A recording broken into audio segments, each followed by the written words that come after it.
Hello दोस्तों, एक बार फिर से आपका बहुत बहुत स्वागत है आपका अपना यूट्यूब चैनल आरके स्टडी पे। मैं हूं रविंद्र कुमार। और गाइज, हम डाटाबेस मैनेजमेंट सिस्टम जो आपका स्टार्ट किए थे लेसन नंबर 2, उसका आज भाग नंबर 2 है।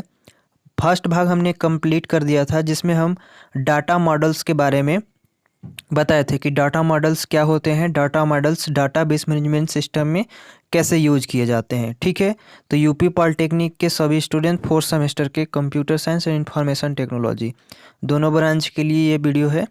तो सभी लोग एक साथ लाइव जुड़ेंगे, जिसमें आज हम लोग पढ़ेंगे टाइप ऑफ डाटा मॉडल्स। ठीक है, टाइप ऑफ डाटा मॉडल्स के बारे में पढ़ेंगे। और गाइस, थोड़ा सा हम इन्फॉर्मेशन आपको बता देते हैं कि अगर आप फ्री पीडीएफ चाहते हैं तो फ्री पीडीएफ के लिए हमारे टेलीग्राम से जुड़ सकते हैं। ठीक है, और यहाँ पे क्लास आपका प्रॉपरली चल रही है, जैसे डाटाबेस मैनेजमेंट सिस्टम की, e commerce and digital marketing की, ऑपरेटिंग सिस्टम की और एनर्जी कन्वर्जेशन की। ठीक है, तो ये 4 क्लासें यहाँ पे अभी चल रही है, तो आप लोग ज्वाइन हो जाइए। आज का जो हम लोग जो आज पढ़ने वाले हैं उसके बारे में हम आपको बता देते हैं। ठीक है, तो सबसे पहले हम लोग पढ़ेंगे टाइप ऑफ डाटा मॉडल्स। ठीक है, क्योंकि फर्स्ट भाग में हमने डाटा मॉडल्स के बारे में पढ़ लिया था। लेसन नंबर दूसरा है। लेसन नंबर फर्स्ट में जब हम लोग लेसन नंबर फर्स्ट पढ़ रहे थे तो उसमें हमने ये जो डाटा मॉडल्स है, टाइप ऑफ डाटा मॉडल्स है, इसके बारे में हमने बताए थे वहाँ पे, लेकिन विस्तार से नहीं बताए थे। उसके कुछ बारे में बताए थे कि हिरेंशिकल मॉडल क्या होता है, रिलेशनल मॉडल क्या होता है, नेटवर्क मॉडल क्या होते हैं, ये सब हमने बताए थे। लेकिन इसमें एडवांटेज उसके और डिसएडवांटेज के बारे में पूरा डिस्कस हमने नहीं किए थे। तो गाइज, आज हम लोग पूरा डिस्कस करने वाले हैं कि टाइप ऑफ डाटा मॉडल्स कितने होते हैं, इसमें हिरेंशिकल मॉडल क्या काम करता है, रिलेशनल मॉडल क्या काम करते हैं, नेटवर्क मॉडल क्या काम करता है। ठीक है, ऑब्जेक्ट ओरिएंटेड मॉडल क्या काम करते हैं, इसके एडवांटेज क्या है, डिसएडवांटेज, माने जितने भी अभी हमने बोले उस सबके एडवांटेज और डिसएडवांटेज क्या होते हैं। और हम लोग नेक्स्ट वीडियो में हम लोग ईआर मॉडल सब जो सब वेरी इंपॉर्टेंट है, जो सवाल पूछा जाता है, तो इसको हम लोग ईआर मॉडल को नेक्स्ट क्लास में पढ़ेंगे। ठीक है, तो चलिए स्टार्ट करते हैं। तो सबसे पहले बात यहाँ पे हम लोग देख सकते हैं कि हमारा जो टाइप ऑफ डाटा मॉडल्स है वो 5 प्रकार के यहाँ से देखने को आपको मिल जाएगा। ठीक है, पहला तो आपका हियरार्चिकल मॉडल हो गया, दूसरा रिलेशनल मॉडल हो गया, तीसरा आपका नेटवर्क मॉडल हो गया, चौथा आपका ऑब्जेक्ट ओरिएंटेड मॉडल हो गया, और पांचवा आपका ईआर मॉडल। ठीक है, तो ये आपको 5 प्रकार से यहाँ से देखने को मिलेंगे, लेकिन जब हमने फर्स्ट लेसन पढ़ा था उसमें 4 ही बताए थे, ईआर मॉडल वहाँ पे नहीं बताए थे। ठीक है, तो हम इसमें पढ़ेंगे लेसन नंबर 2 में, क्योंकि इसमें आपका डाटा मॉडल्स ही है तो पूरा उसके विस्तार है। तो देखिए, सबसे पहले हम लोग पढ़ेंगे हिरेंशिकल मॉडल क्या होता है। तो थोड़ा सा हम लोग पहले समझेंगे, इसके बाद फिर हम लोग इसके डिफिनेशन को पढ़ेंगे। जो हिरेंशिकल मॉडल होता है वो एक मतलब पेरेंट्स चाइल्ड रिलेशनशिप होती है। पेरेंट्स चाइल्ड का कहने का मतलब ये है कि देखिए, एक उसके पेरेंट्स होते हैं और बहुत सारे चाइल्ड होते हैं। अब हम लोग एग्जाम्पल से समझेंगे कि जैसे हम लोग का घर है। ठीक है, तो घर में जो घर में एक पेरेंट्स होते हैं और उनके बहुत सारे चाइल्ड होते हैं। तो यहाँ से हम लोगों को क्या करते हैं कि ये जो आपका पेरेंट्स है, डाटा बेस जो है, यहाँ पे हम लोग को ये जो चाइल्ड है, यहाँ पे हम लोग को डाटा क्या होता है, डाटा स्टोर होता है। ठीक है, ये हिरेंशिकल मॉडल में होता है। इसके पेरेंट्स चाइल्ड रिलेशनशिप होती है। ठीक है, जहाँ पे पेरेंट्स क्या डाटा बेस हो गया और यहाँ पे आपका डाटा क्या होता है, स्टोर किया जाता है हिरेंशिकल मॉडल में। ठीक है, अगर एक आध उदाहरण हम और बता दें तो जैसे कि कॉलेज हो गया, तो कॉलेज में बहुत सारे कोर्स होते हैं। क्या होते हैं, कॉलेज में बहुत सारे कोर्स होते हैं, बहुत सारे प्रोफेसर होते हैं तथा स्टूडेंट भी होते हैं। ठीक है, तो कॉलेज जो हुआ एक पेरेंट्स हुआ।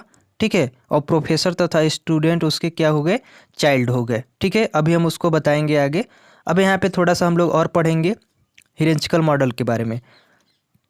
देखिए, पेरेंट्स चाइल्ड रिलेशनशिप होती है हिरेंशिकल मॉडल, पहली बात। दूसरी बात हो गया कि इस मॉडल में प्रत्येक एंटिटी के पास एक पेरेंट होता है। कितने पेरेंट होते हैं, 1 पेरेंट होते हैं, और बहुत सारे चाइल्ड होते हैं।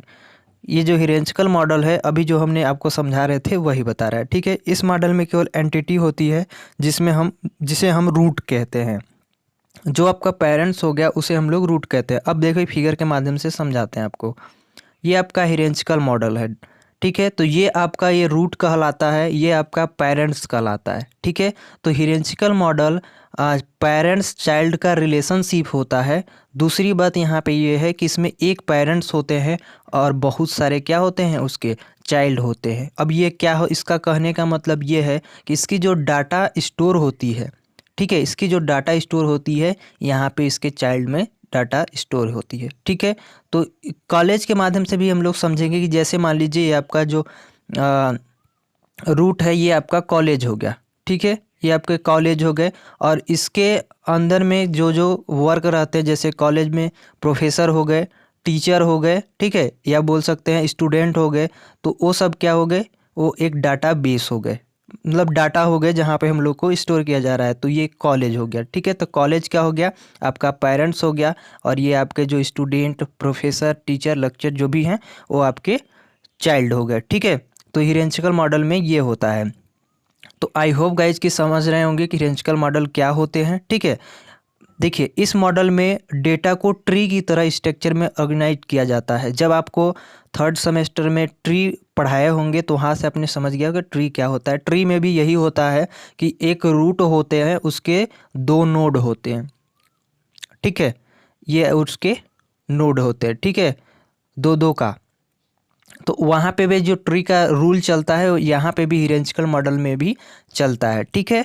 यहाँ पे देखिए और केवल एक ही रूट होता है जिसमें डेटा को रिकॉर्ड की तरह स्टोर किया जाता है, जो कि एक दूसरे से जुड़े रहते हैं। 1970 में प्रस्तावित किया गया था, ठीक है, 1970 में प्रस्तावित किया गया था हिरेंशिकल मॉडल का। अब हम लोग नेक्स्ट पढ़ेंगे। आई होप कि ये गाइस समझ गए होंगे कि क्या है। हम लोग अब इसके एडवांटेज के बारे में बात करते हैं। तो जो हिरेंशिकल मॉडल है, ठीक है, डाटा को शेयरिंग करने में प्रमोट करता है। पहला क्या है, डाटा को शेयरिंग करने में प्रमोट करता है, ठीक है। दूसरी बात यह है कि ये जो पेरेंट्स चाइल्ड रिलेशनशिप होती है, हिरेंशिकल मॉडल क्या होती है, पेरेंट्स चाइल्ड रिलेशनशिप होती है, जिसके कारण इसके कंसेप्चुअल जो होते हैं, ठीक है, कंसेप्चुअल जो होते हैं अच्छे होते हैं, ठीक है। तीसरी बात हम लोग कर ले कि यह डेटाबेस सिक्योरिटी प्रदान करता है, माने इसके जो डेटाबेस हैं उसकी सिक्योरिटी को प्रदान करता है, ठीक है। अगला हम लोग बात कर लेते हैं तो इसमें वन टू मेनी रिलेशनशिप होती है। वन टू मेनी रिलेशनशिप का मतलब ये है कि एक पेरेंट्स हो गया और बहुत सारे उसके चाइल्ड हो गए, तो ये हो गया वन टू मेनी रिलेशनशिप। घर में भी यही होता है, एक पेरेंट्स होते हैं और बहुत सारे उसके चाइल्ड होते हैं, तो ये वन टू मेनी रिलेशनशिप कहलाता है, ठीक है। अब हम लोग इसके अगर एडवांटेज है तो डिसएडवांटेज भी होंगे, तो चलिए डिसएडवांटेज पढ़ते हैं। तो इसके डिसएडवांटेज क्या है, चलिए समझते हैं। सबसे पहली बात ये फ्लेक्सिबल नहीं होता है। क्या नहीं होता, फ्लेक्सिबल नहीं होता है। इसमें डाटा डिफिनेशन तथा डाटा मैनिपुलेशन लैंग्वेज नहीं होती है। अब देखिए डाटा डिफिनेशन और डाटा मैनिपुलेशन लैंग्वेज क्या होता है, थोड़ा समझते हैं। डाटा डिफिनेशन का मतलब इसके जो डाटा हैं उसको डिफाइन करना, ठीक है, माने परिभाषित करना, परिभाषित नहीं होता है, तथा डाटा मैनिपुलेशन लैंग्वेज नहीं होता। अब ये डाटा मैनिपुलेशन लैंग्वेज क्या होता है, इसको डीएमएल हमने फर्स्ट लेसन में पढ़ाया था कि डीएमएल क्या होता है। डाटा मैनिपुलेशन लैंग्वेज, जैसे कि हम लोग कोई भी डाटा को अपडेट करना, डिलीट करना, इंसर्ट करना, इस टाइप के जितने भी होते हैं ये सब इसमें उपलब्ध नहीं होते हैं, ठीक है। बात में समझ में आई, डाटा डिफिनेशन नहीं होता है, डाटा मैनिपुलेशन लैंग्वेज नहीं होती है। अब डाटा डिफिनेशन क्या होते हैं, मतलब इसको डिफाइन नहीं किया जा सकता है, और डाटा मैनिपुलेशन लैंग्वेज मैंने इसको जो अपडेट हो गया, डिलीट हो गया, इंसर्ट हो गया, ठीक है, ये सब इसमें उपलब्ध नहीं होता है, ठीक है। यदि अगर हम लोग जैसे हिरेंशिकल मॉडल में यदि हम लोग इसको बदल देते हैं, ठीक है, तो ये पूरा को बदलना पड़ेगा, माने इसके पेरेंट्स को अगर बदल दिया जाए तो ये पूरा इसके जो फिगर हैं पूरे को बदलना पड़ेगा। तीसरी बात कर लेते हैं, ये कॉम्प्लेक्स इम्प्लीमेंटेशन होती है, ठीक है। कॉम्प्लेक्स इम्प्लीमेंटेशन के लिए फिजिकल डाटा स्टोर के नॉलेज की ज़रूरत होती है, ठीक है। इसके स्ट्रक्चर में बदलाव करने पर सभी प्रोग्राम में बदलाव करना पड़ता है। जो यहाँ पे आपका डाटा मैनिपुलेशन लैंग्वेज अभी हमने बताया, वही बात यहाँ पे कह रहा है कि अगर इसके स्ट्रक्चर में बदलाव कर दिया गया तो इसके पूरे प्रोग्राम में बदलाव देखने को मिल जाएगी, ठीक है। अब हम लोग नेक्स्ट पढ़ेंगे रिलेशनल मॉडल। चलिए अब हम लोग पढ़ेंगे नेक्स्ट, हमारा जो है वो हमारा है रिलेशनल मॉडल, ठीक है, ये सेकंड आपका है। इस मॉडल में डाटा को रिलेशन तथा अर्थात टेबल में स्टोर किया जाता है। अब बात ध्यान में रखिएगा, पहला जो था वो पेरेंट्स चाइल्ड, माने जो हिरेंशिकल मॉडल था वो पेरेंट्स चाइल्ड रिलेशनशिप था। अब जो आपका रिलेशनल मॉडल है यह टेबल में स्टोर किया जाता है, इसके डाटा को टेबल के रूप में स्टोर किया जाता है, ठीक है। यानी ये किस में होगा, रो और कॉलम में। डाटा इसके कहाँ पे स्टोर होंगे, रो और कॉलम में होंगे। जैसे कि हम लोग कोई भी टेबल बना देते हैं, जैसे यहाँ पे आपका नाम, सर नाम लिख दिए, यहाँ पे नाम हो गया, यहाँ पे रोल नंबर हो गया। तो इस टाइप के ये जो रो कॉलम हो गए रिलेशनल मॉडल में यूज किए जाते हैं, ठीक है। तो यहीं पे वही चीज़ लिखा है कि जो आपका रिलेशनल मॉडल है वो टेबल के रूप में स्टोर होता है और प्रत्येक रिलेशनल में रो और कॉलम होते हैं, ठीक है। रिलेशनल मॉडल टेबल का एक समूह होता है जिसमें डेटा रिलेशनशिप को स्पेसिफाई किया जाता है, ठीक है। तो आपने समझ गया होगा कि क्या होते हैं। इस डेटा में 2 डायमेंशनल टेबल में स्टोर किया जाता है। टेबल को रिलेशनल भी कहते हैं और प्रत्येक टेबल को रो में ट्यूब करते हैं। ट्यूब की वह एंटिटी को प्रस्तुत करता है जो टेबल कॉलम जो वह एट्रीब्यूट को प्रस्तुत करता है, ठीक है। यहाँ पे आप इसको देख सकते हैं, ये देखिए यहाँ पे डाटा इसको स्टोर किया गया है। जैसे 2 एग्जाम्पल दिए गए हैं, यहाँ पे कस्टम्स नेम है, सोशल सोसाइटी है, यहाँ पे अलग अलग कर दिए गए रो और कॉलम में। तो रिलेशनल मॉडल जो है वो क्या है, एक आपका रो और कॉलम के रूप में डाटा को स्टोर किया जाता है। दूसरी बात यहाँ पे ये है कि इसको टेबल के रूप में स्टोर किया जाता है। तो गाइज रिलेशनल मॉडल आप समझ गए होंगे कि टेबल के रूप में स्टोर किया जाता है इसके डाटा को। और दूसरी बात ये भी समझ गए होंगे कि रो और कॉलम में होना अनिवार्य है, ठीक है। अगर टेबल है तो रो कॉलम होना अनिवार्य होगा। दूसरी बात हम बता दें कि रिलेशनल मॉडल जो है 1969 में EF कोड द्वारा प्रस्तावित किया गया था, ठीक है। इस मॉडल का सबसे ज़्यादा प्रयोग किया जाता है, रिलेशनल मॉडल का सबसे ज़्यादा प्रयोग किया जाता है। जैसे यदि हम लोग को बैंकिंग हो गया या फिर कॉलेज हो गए तो इस सब में सबसे ज़्यादा यूज किए जाते हैं, ठीक है। अब हम इसके एडवांटेज के बारे में बात करते हैं। तो सबसे पहले हम लोग इसके एडवांटेज के बारे में बात करते हैं। रिलेशनल मॉडल की टेबल होता है, इसमें किसी भी प्रकार के चेंज आसानी से कर सकते हैं, ठीक है। दूसरी बात कि देखिए यहाँ पे जो कह रहा है कि इसके अभी हम लोग फर्स्ट जब पढ़े थे हिरेंचिकल मॉडल में तो उसको चेंज करना आसानी नहीं होता था, क्योंकि अगर उसके स्ट्रक्चर को चेंज किए तो पूरा चेंज करना पड़ता था। इसमें डेटा को टेबल में रखा जाता है, ये भी बात सही है इसमें, इसलिए इसके कंसेप्ट बहुत ही सिंपल होते हैं, ठीक है।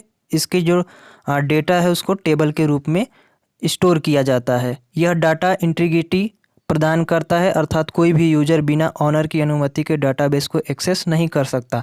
अब देखिए इसमें एक सबसे ज़्यादा बढ़िया फ़ायदा यही है कि इसके जो डाटा हैं, ठीक है, इसको जो डाटा है इसको अगर एक्सेस करना है, आपको किसी प्रकार से आपको एक्सेस करना है तो तभी एक्सेस कर सकते हैं जब उसकी ऑनर है वो आपको अनुमति देता है। जब तक इसकी अनुमति नहीं देगा तब तक आप इसके डाटा को एक्सेस नहीं कर सकते हैं। अब चलिए पढ़ते हैं डिसएडवांटेज के बारे में।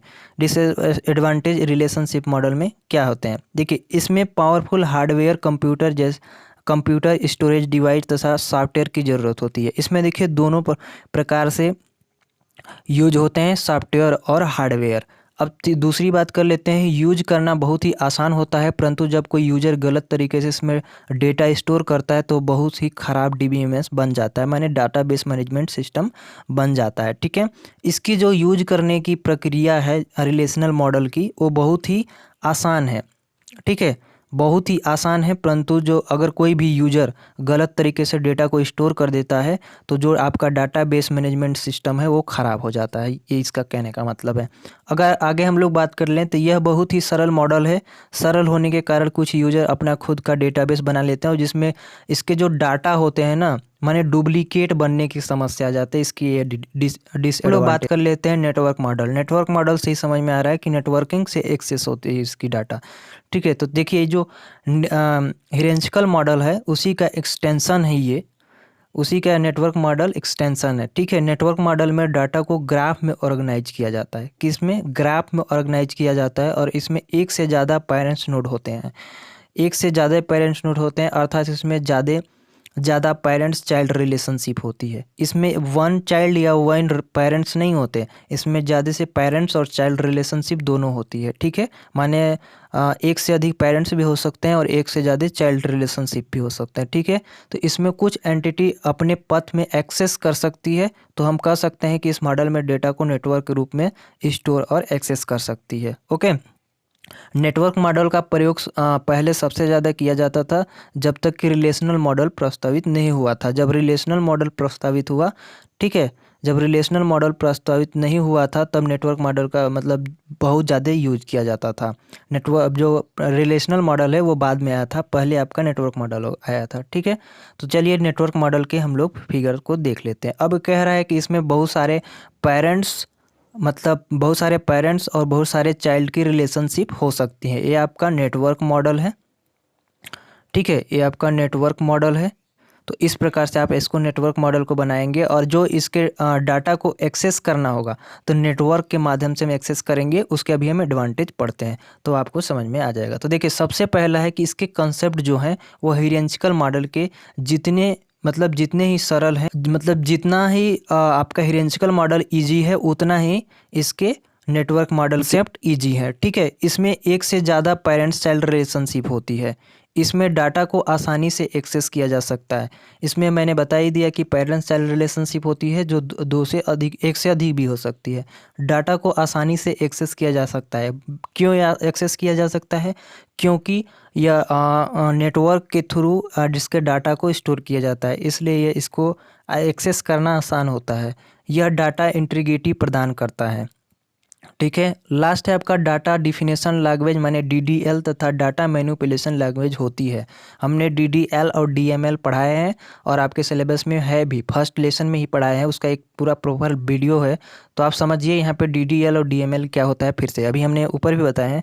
देखिए data definition language, data definition language यहाँ पे आपको जो डाटा है उसकी डिफिनेशन को परिभाषित करती है, माने इसको जो इसकी डाटा डिफिनेशन है उसको बताता है। और डाटा मैनिपुलेशन लैंग्वेज माने इसका जो अपडेट है, डिलीट है, इंसर्ट है, पूरे को क्या करती है, परिभाषित करती है, ठीक है।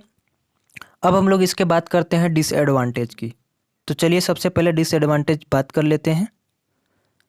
इसका डाटाबेस स्ट्रक्चर बहुत ही कॉम्प्लेक्स माने कठिन होता है। इसके जो डाटाबेस स्ट्रक्चर होता है बहुत ही कठिन होता है, क्योंकि इसमें सभी रिकॉर्ड को पॉइंटर्स का प्रयोग करके मेंटेन किया जाता है। किसके? पॉइंटर्स का मतलब पॉइंटर्स का प्रयोग करके मेंटेन किया जाता है। अगले हम पढ़ेंगे इसके स्ट्रक्चर में चेंज करने पर सभी प्रोग्राम में चेंज करने पड़ते हैं, जैसे कि हम लोग हायरार्किकल मॉडल में पढ़े थे, ठीक है। अब हम लोग नेक्स्ट बात कर लेते हैं ऑब्जेक्ट ओरिएंटेड मॉडल के। तो देखिए ऑब्जेक्ट ओरिएंटेड मॉडल में इंफॉर्मेशन या डाटा को ऑब्जेक्ट के रूप में प्रदर्शित किया जाता है। किसके रूप में? ऑब्जेक्ट के रूप में प्रदर्शित किया जाता है, ठीक है। देखिए ऑब्जेक्ट इंटेंशन वेरिएबल में वैल्यू को स्टोर रखते हैं। इस मॉडल में ऑब्जेक्ट ओरिएंटेड प्रोग्रामिंग क्षमताओं को प्रयोग किया जाता है। अब देखिए ऑब्जेक्ट ओरिएंटेड मॉडल होता क्या है? इसका यूज जावा, पाइथन वगैरह में किया जाता है।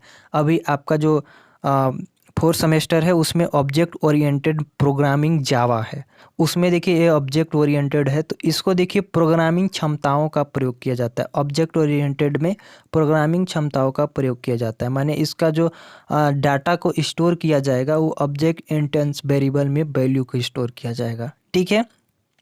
तो ये आपका जैसे कि इस मॉडल में ओरिएंटेड प्रोग्रामिंग लैंग्वेज है, जैसे कि Python object oriented model programming में पैथन आते हैं, जावा आते हैं, बीबीनेट तथा पर्ल आदि के साथ कार्य वर्क करता है। इसका निर्माण 1980 के दशक में किया गया था, ठीक है। ये आपका ऑब्जेक्ट ओरिएंटेड है। इसके पूरी आप लोग पढ़ेंगे, यहाँ पे देख सकते हैं आपका इसका फिगर। तो ये देखिए प्रोग्रामिंग, यहाँ पे आपका कस्टम्स नेम दिया गया है, यहाँ पे नेम दिया गया है।